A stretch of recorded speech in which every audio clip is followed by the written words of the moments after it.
கோடை விடுமுறையை ஒட்டி ஊட்டி கொடைக்கானல் செல்ல கூடுதல் வாகனங்களுக்கு அனுமதி வழங்க சென்னை உயர்நீதிமன்றம் உத்தரவு ஒன்றை பிறப்பித்துள்ளது. நீலகிரி மற்றும் திண்டுக்கல் மாவட்ட ஆட்சியர்களுக்கு சென்னை உயர்நீதிமன்றம் உத்தரவு ஒன்றை பிறப்பித்துள்ளதை அண்மை செய்தியாக பார்த்துக் கொண்டிருக்கிறோம்.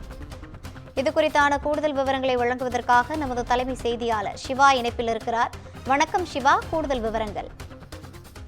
ஊட்டி கொடைக்கானலில் கோடை காலத்தில் நடைபெறக்கூடிய பல்வேறு கண்காட்சிகளுக்கு கூடுதல் வாகனங்களுக்கு அனுமதி வழங்க நீலகிரி மற்றும் திண்டுக்கல் மாவட்ட ஆட்சியர்களுக்கு சென்னை உயர்நீதிமன்றம் உத்தரவு பிறப்பித்திருக்கிறது.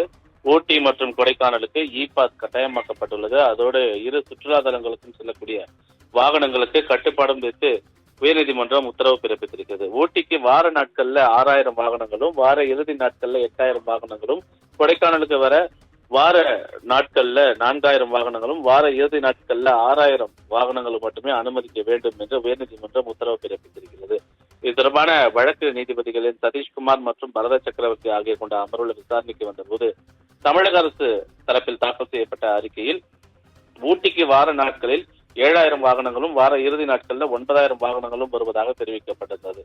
இந்த நிலையில காணொலி காட்சி வாயிலாக ஆஜராக இருந்த மாவட்ட கூடுதல் ஆட்சியர் கோடை காலத்தில் ஊட்டியில் மலர், பழம், ரோஜா கண்காட்சி உள்ளிட்ட கண்காட்சிகள் நடத்தப்பட உள்ளதால் கூடுதல் வாகனங்களுக்கு அனுமதி வழங்க வேண்டும் என்று கேட்டுக்கொண்டார். தமிழக அரசினுடைய அறிக்கையை பதிவு செய்து கொண்ட நீதிபதிகள் கோடைகால விழாக்களின் போது கூடுதல் வாகனங்களுக்கு அனுமதி கொடுக்கப்பட வேண்டும் என்ற அவசியம் வரும் பட்சத்துல மேலும் 500 வாகனங்களுக்கு அனுமதி அளிக்கலாம் என மாவட்ட ஆட்சியருக்கு அனுமதி அளித்து உத்தரவிட்டார்.